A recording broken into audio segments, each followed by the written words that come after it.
محمد صلى الله عليه وآله وصحبه وسلم. وشر الأمور محدثاتها وكل محدثة بدعة وكل بدعة ضلالة وكل ضلالة في النار. أعاذنا الله وإياكم من النار. معاشر الحاضرين، بعد ya kusikia Al-Qur'anul Karim kisomwa kwa sauti nzuri kabla ya sala, Mtume sallallahu alayhi wa alihi wa sahbihi wasallam alikuwa akipenda kuisikia Qur'ani ikisomwa kwa sauti nzuri kama vile ilivyokuwa ikisomwa hapa, na yeye alikuwa akipenda kuisikiza Qur'an kama zinavyotuambia riwaya, atuambia Imam al-Bukhari katika al-Adab al-Mufrad, alikuwa akipenda kuisikiza Qur'an kutoka kwa sahaba Sayyiduna Abdullah ibn Mas'ud. Akimaliza kusoma Abdullah ibn Mas'ud akimwambia ahsant, umesoma vizuri. Kwa hivyo ikawa ni sunna kwetu pia kumwambia qari wetu hapa Saleh, ahsant, barakallahu fik wa jazakallahu khair. Na Mtume alikuwa akipenda kuisikiza Qur'an kutoka kwa Abu Musa al-Ash'ari, Sayyiduna Abu Musa al-Ash'ari, na alikuwa akisifu qiraa chake akisema, inna lahu la mazamir kama zamiri ali Daud. Huyu sauti yake Abu Musa ina mizmar, ina kinanda kama vinanda vya watu wa Daud. Na tumesikia hapa sauti nzuri. Mwenyezi Mungu aizidishe na amjaze aliyotusomea kila la kheri inshallah. Jana tulianza hikaya na hadith kama inavyokusimuliwa katika Qur'an ya tauba ya Nabii Allah Adam, na tukaona kuwa malaika walimwambia Mwenyezi Mungu Subhanahu wa Ta'ala kwa binadamu atakuja, atafanya maasi katika ardhi, atafanya makosa, atamwaga damu,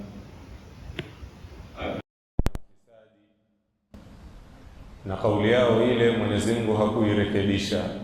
Kwa hivyo onekana kwamba kuna iqrar kutoka kwake, kama kwamba kuna confirmation kuhakikisha yeye kuwa maneno yao ni sawa.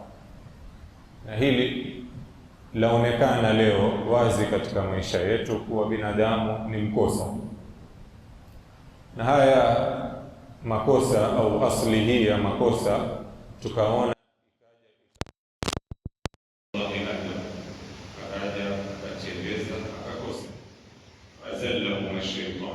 shetani akawachelezesha, lakini tukaona kutoka kwake kwa kule kuwa yeye amefanya makosa sio msiba, ni makosa yamefanyika, akarudi kwa Mwenyezi Mungu. Kwa hivyo msiba ni kule kutorudi kwa Mwenyezi Mungu, ama kutofanya makosa ni kitu hakiwezekani. Hakuna mmoja kati yetu ambao kwamba aweza kuishi maisha yake bila makosa. Cha msingi ni pale kushafanyika makosa ni mtu arudi, kama vile ambapo kwamba ni asili ya mwanadamu kukosa, pia yafaa iwe ni asili yake na kawaida yake na dharura yake kurudi kwa Mwenyezi Mungu Subhanahu wa Ta'ala. Al-Imam Al-Qurtubi katika kuzifasiri hizi aya atuambia kuwa wala khilafa baina al-umma fi wujubi tauba wa annaha fardun muta'ayyin, wala hakuna khilaf, hakuna mgongano, hakuna pingamizi baina ya umma baada ya kuzisoma aya hizi, umma kufahamu kuwa tauba ni wajibu kwa kila mtu, ni wajibu kurudi kwa Mwenyezi Mungu, na kuwa tauba ni faradhi, tena iliyofaradhiwa kama kupo faradhi zingine kama swala na somo, vile vile tauba ni faradhi. Kwa leo insha Allah tutasonga mbele kujifundisha zaidi, lakini kabla hatujasonga mbele kuangalia tauba ya Nabii Allah Adam, namna alivyoifanya na namna ilivyokubaliwa na Mwenyezi Mungu Subhanahu wa Ta'ala, swali laibuka pindi tunaposikia hichi kisa chake. Adam alicheleza akakosa, zalahuma shetani akamtelezesha akafanya makosa, au kama inavyotuambia aya nyingine kwa saraha kabisa, wa asa Adamu rabbahu faghawa, na Adam akamasi Mola wake akapotea. Swali linaloibuka ni kwa je, huyu Nabii Allah Adam si mtume? Lilozoeleka tunalolifahamu sote ni kuwa mitume ni maasumini, hawafanyi makosa. Sasa yeye Adam ikiwa ni mtume katika watume wa Mwenyezi Mungu, ilikuwaje akafanya makosa na mitume hawafanyi makosa? Ulama watuambia kwa makosa haya aliyofanya Sayyiduna Adam ilikuwa ni kabla hajapewa utume, kabla hajatumilizwa kama mtume, na hili liko dhahiri katika aya hizi tulizosoma. Wa asa Adamu rabbahu faghawa, Adam akamasi Mola wake, akafanya makosa akapotea. Thumma jtabahu rabbuhu, kisha ndio Mola wake akamchagua. Fataba alayhi wa hada, akakubali tauba yake na akamuongoza, yani akamuongoza akawa sasa hafanyi tena makosa, ana muongozo wa Mwenyezi Mungu Subhanahu wa Ta'ala. Kwa hivyo kule kufanya makosa yake ilikuwa bado hajapewa ule utume, hajakuwa nabii. Hii ni kauli ya wingi katika al-mufassirun, kwa sababu kule kumchagua thumma ijtabahu, kisha akamchagua, yani akamchagua akamfanya ni mtume katika mitume wake. Kwa hivyo hakuna mgongano baina ya maelezo haya na baina ya isma ya mitume kwa wao ni maasumina, hawafanye makosa. Kama limethubutu na limekubalika kwa ni kosa alilifanya Adam, basi alilifanya kabla hajawa mtume. Hili ulama watuambia aya zilizokuja mbalimbali kueleza makosa ya Nabii Allah Adam, ziko aya ambazo kwamba zimetegemeza makosa haya kwa nisyan, kusahau.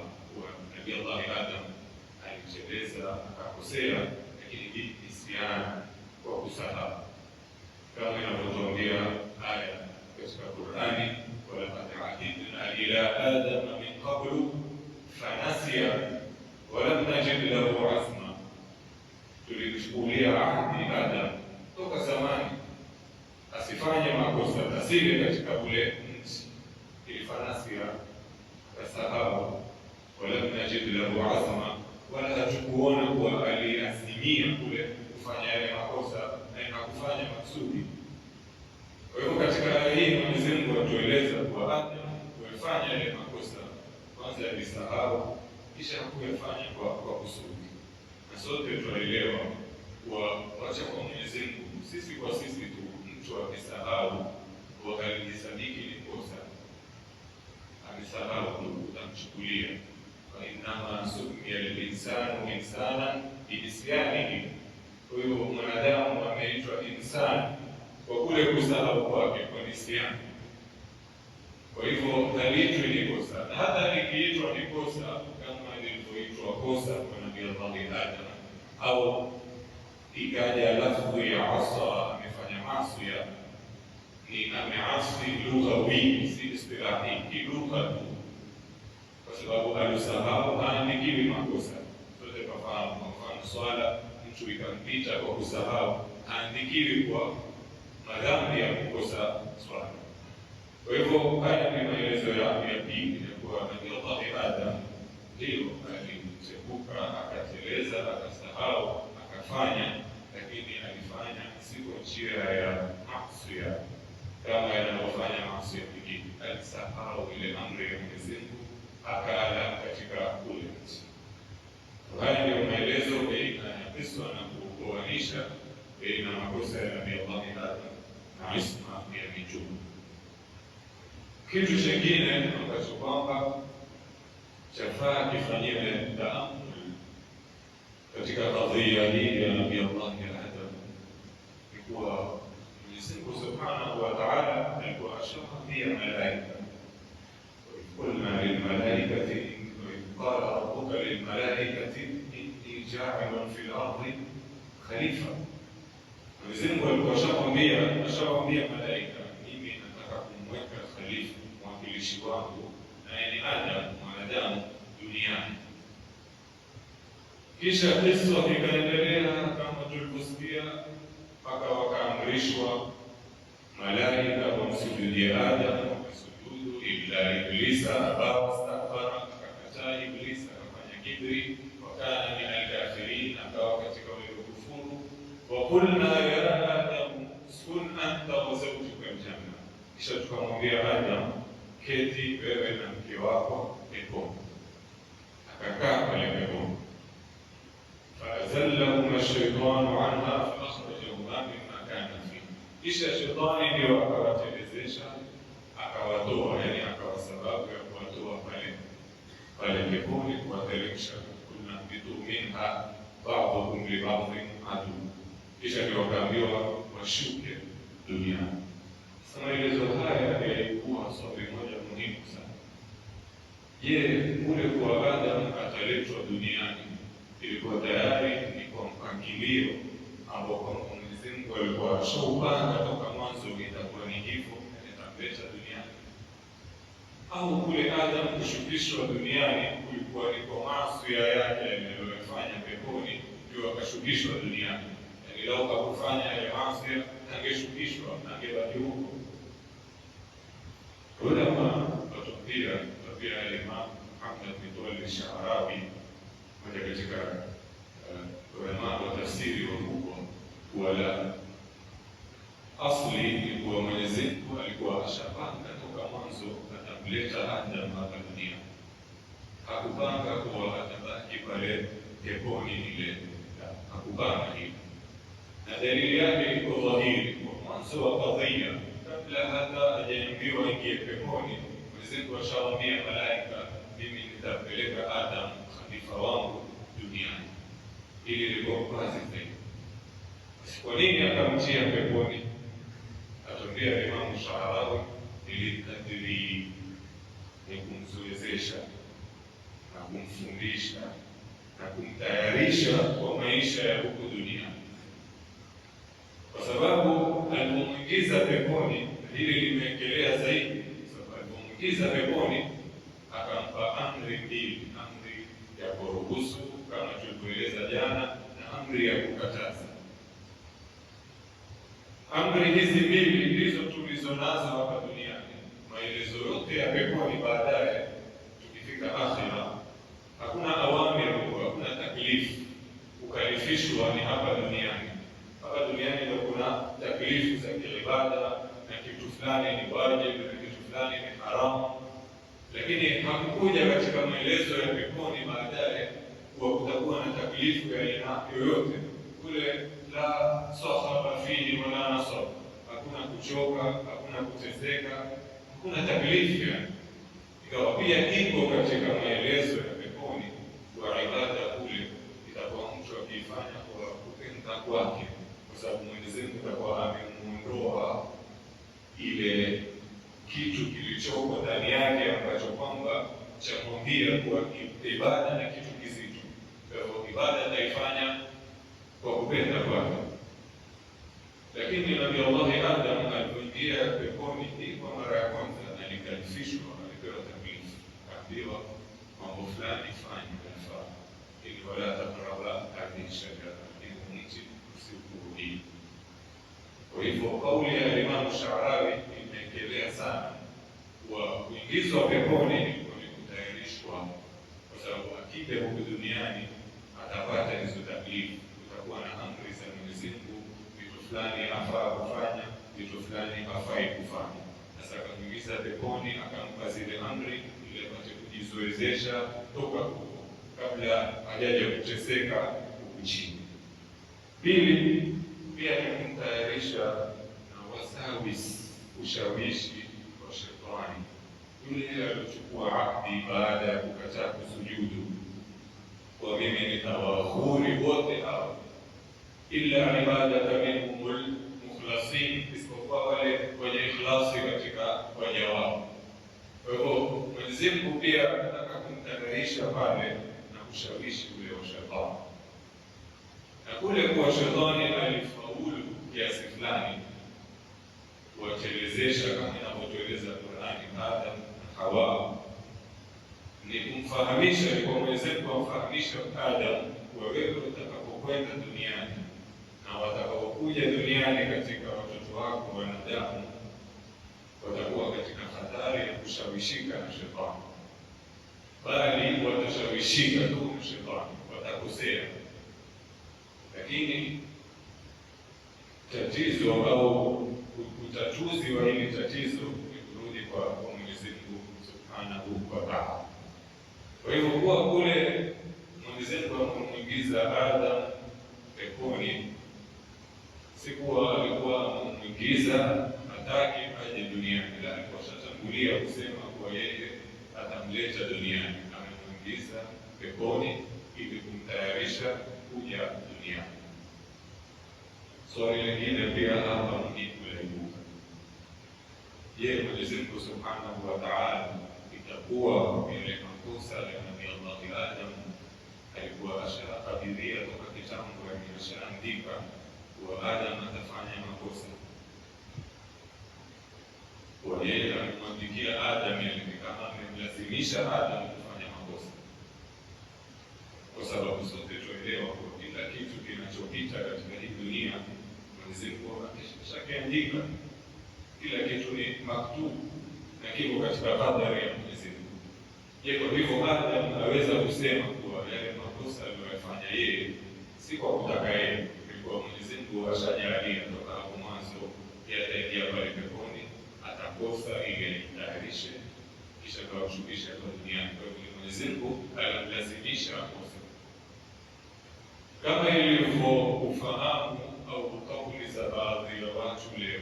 Mtu akafanya madhambi na akakosa, kisha madhambi yale akayategemeza kwa Mwenyezi Mungu. Mwenyezi Mungu ashaandika nikose. Kwa hivyo maelezo haya ni sawa na yafaa. Ulama waliotafiti ilmu ya aqdar, makadirio ya Mwenyezi Mungu Subhanahu wa Ta'ala, watuambia la, si sawa. Mwenyezi Mungu amekupa ikhtiyari wewe. Kuna mambo mwanadamu ni msayya, iwapelekeshwa na Mwenyezi Mungu, hana chaguo lolote katika hayo mambo, na ni mingi sana. Mwanadamu atazaliwa wapi, ataishi wapi, atazaliwa na nani, atazaliwa ngozi rangi gani, atakufa wapi, lini, hana chaguo katika mambo haya. Ni Mwenyezi Mungu ashamkadiria. Lakini kuna mambo mengine binadamu ni mukhayyar, yupewa khiari na Mwenyezi Mungu Subhanahu wa Ta'ala, kama inavyotuambia Qur'an, inna hadainahu sabila imma shakiran wa imma kafura. Sisi tunamuonyesha njia tu huyu binadamu, kisha yeye mwenyewe atashukuru au atakufuru, na khiari yake yeye mwenyewe.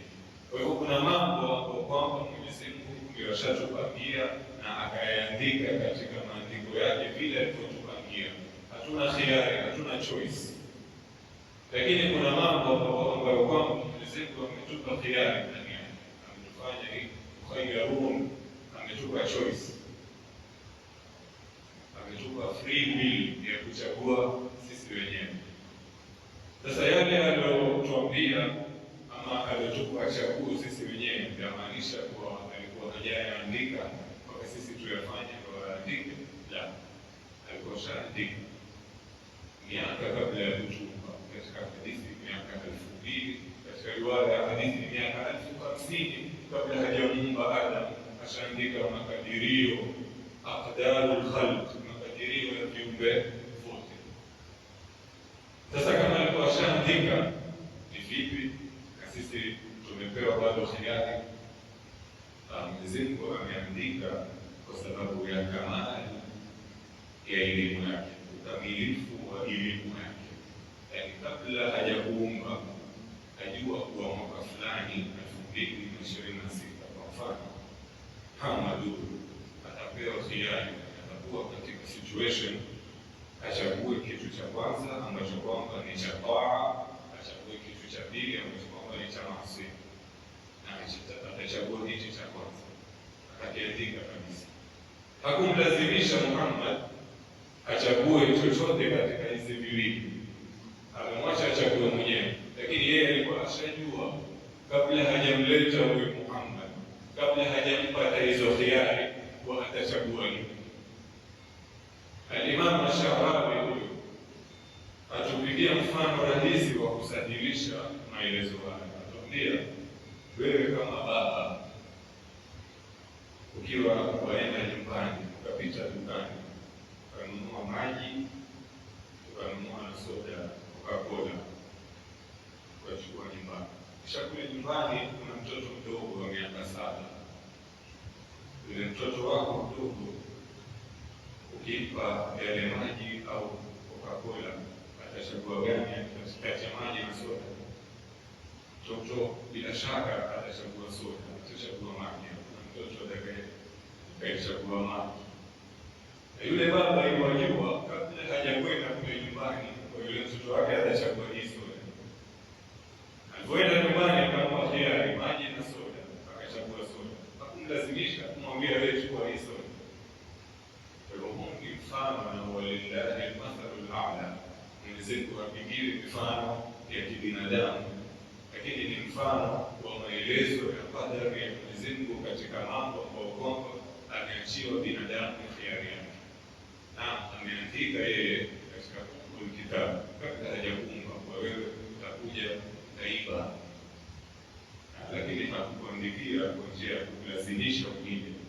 Ameandika kwa njia ya kwa wewe utakuja utaiba, na yeye ajua kwa wewe utakuja utaiba. Kwa hivyo pale unapoiba, unapofanya wizi, usitegemeze lile kosa kwa Mwenyezi Mungu, ichukue wewe mwenyewe. Na tutakuja kujifundisha namna ya kumiliki al-i'tiraf bidhamb katika maneno ya Nabii Allah Adam alayhi salam. Kwa hivyo tukirudi katika aya na katika maelezo ya Nabii Allah Adam, ni kuwa yeye aliingia peponi kwa amri ya Mwenyezi Mungu na kuandika kwa Mwenyezi Mungu, akafanya yale makosa kwa amri ya Mwenyezi Mungu na kwa kuandika kwa Mwenyezi Mungu, lakini si kwa Mwenyezi Mungu kumlazimisha, kwa khiari yake mwenyewe, kwa kuchelezeshwa na shetani. Mwenyezi Mungu alikuwa ashaandika, ndio ziko riwaya Nabii Allah Adam amuuliza Mwenyezi Mungu, wewe siko ushaniandikia kwa mimi nitafanya makosa? Naam, lakini ameandika kwa njia ya ukamilifu wa elimu yake, ajua atakuja kuyafanya haya makosa. Muhimu kwa Sayyidina Adam akayafanya haya makosa, kisha Mwenyezi Mungu Subhanahu wa Ta'ala akatuambia, fatalaqa Adam min rabbihi kalimatin fataba alayhi, kisha Adam akapokea kutoka kwa Mola wake maneno, akasema hayo maneno, yani maneno ya kurudi kwa Mwenyezi Mungu ya tauba. Mwenyezi Mungu akamsamehe, akakubali tauba yake, innahu huwa tawwabur rahim. Aya hii ina faida nyingi sana. Faida ya kwanza ya kielimu ni kuwa Mwenyezi Mungu Subhanahu wa Ta'ala, baada ya kueleza makosa ya Nabii Allah Adam katika aya iliyotangulia, fazallahuma shaytanu anha fa'akhrajahuma mimma kana fihi wa qulna ihbitu minha ba'dukum li ba'din aduwwun. Adam akafanya makosa na Hawa, wakaambiwa teremkeni katika ardhi. Kisha aya inayofuatia fatalaqa Adam. Hii fa katika mwanzo wa sura, kila kitu katika Qur'ani, kila herufi, kila neno katika Qur'ani ina umuhimu na lina maana.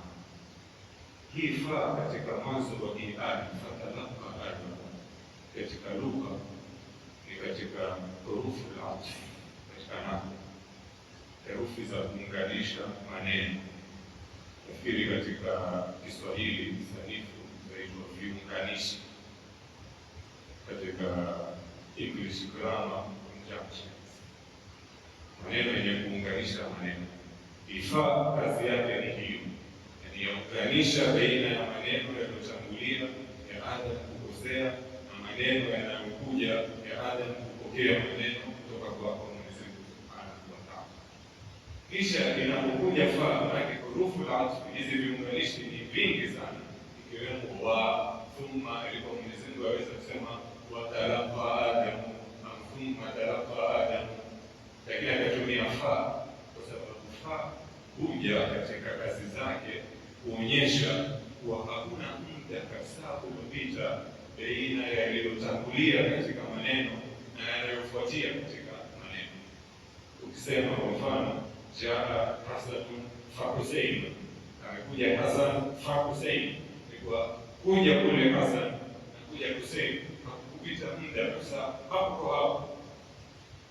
Kwa hivyo pale pale tu walipofanya haya makosa, fatalaqa Adamu min rabbihi kalimat, akapokea kutoka kwa Mwenyezi Mungu maneno.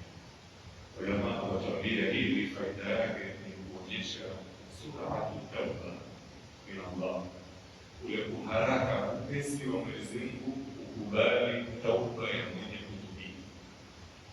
Dua nyingine yoyote ya kuomba vitu pengine huenda ikawa na taakhir, ikachelewa kujibiwa ile dua kwa sababu hii na hii, au ikajibiwa kwa sampuli nyingine, lakini dua ambayo kwamba ni ya kumuomba Mwenyezi Mungu msamaha ya tauba, kama dua ya Nabii Adam haichelewi kabisa, ndio kazi ya al-fa.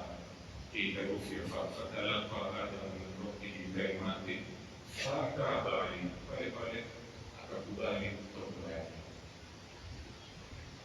Pili, katika qiraa cha hii aya, kama tunavyofahamu Qur'ani ina qiraat, ina namna tofauti ya kuisoma hii Qur'ani, al-qiraatu as-sab'a na al-qiraatu al-ashr, qiraa sampuli 10 za kusoma Qur'ani, qiraa ambazo kwamba hazibadilishi maana kimsingi.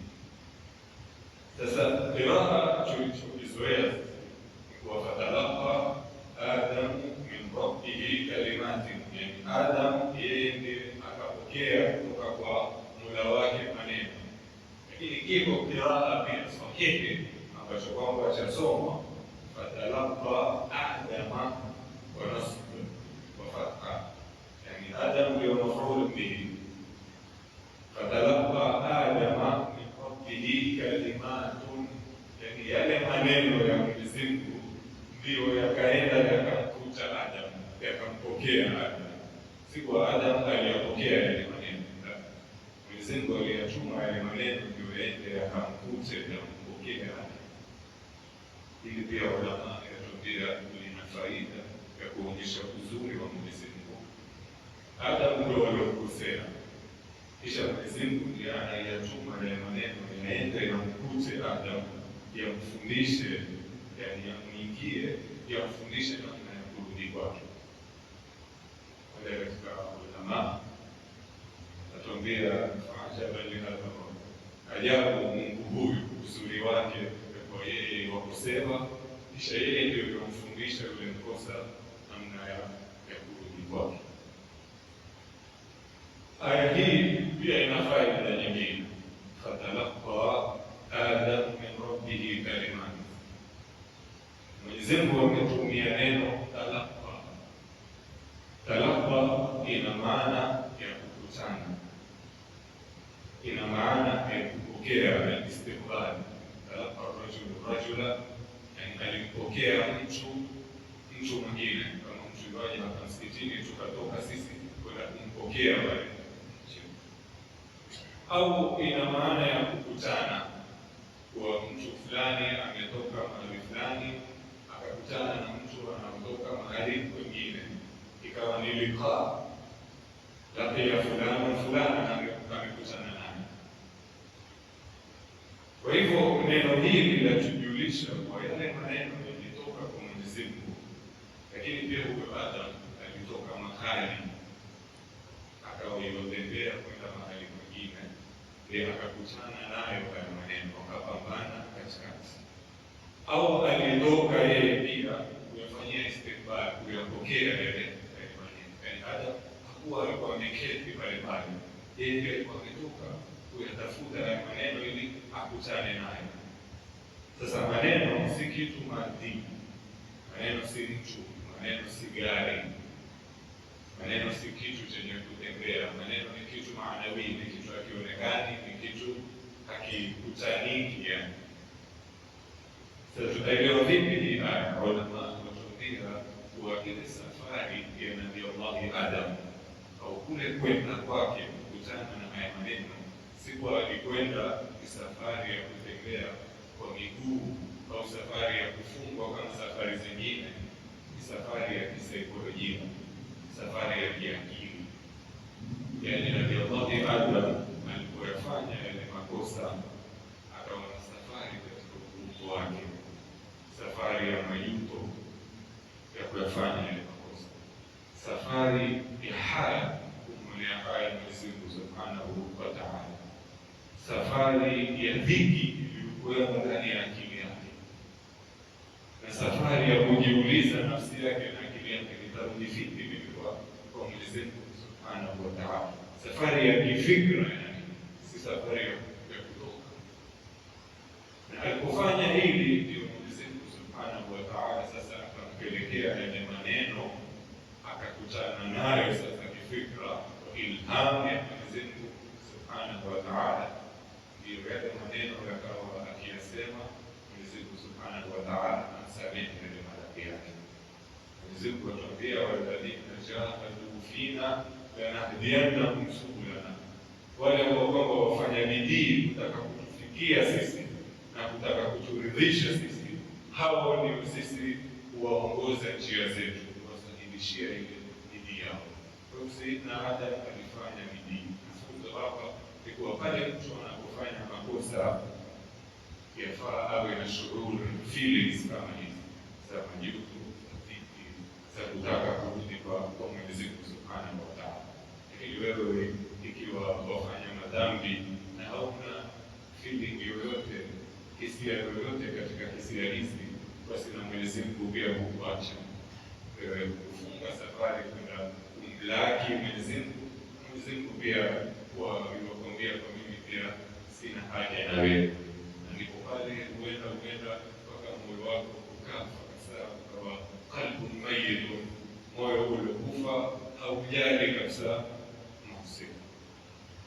Kwa hivyo Mwenyezi Mungu Subhanahu wa Ta'ala kwa bidii ya Nabii Allah Adam ndio akampa taufiki ya kuyajua yale maneno, alimfundisha maneno yenyewe ya tauba, maneno yenyewe ulama watuambia waombe Mwenyezi Mungu kwa hayo maneno kwa ikhlas, isipokuwa Mwenyezi Mungu kukubali kumsamehe mja wake.